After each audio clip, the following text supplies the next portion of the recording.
Hey there, just want to share one of my started and stopped and little projects I haven't really been doing right.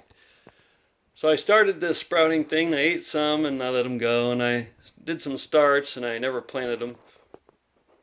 I did finally get my thyme and rosemary in the ground before it all died, so we'll see if that survives. So I'm gonna get these in the ground today. I had a job fizzle, and I've been mainly on the road, just trying to make a buck to keep this whole thing going.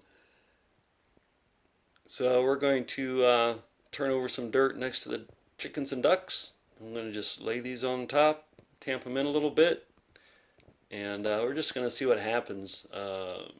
These are very hardy plants because I've been abusing them for like a month.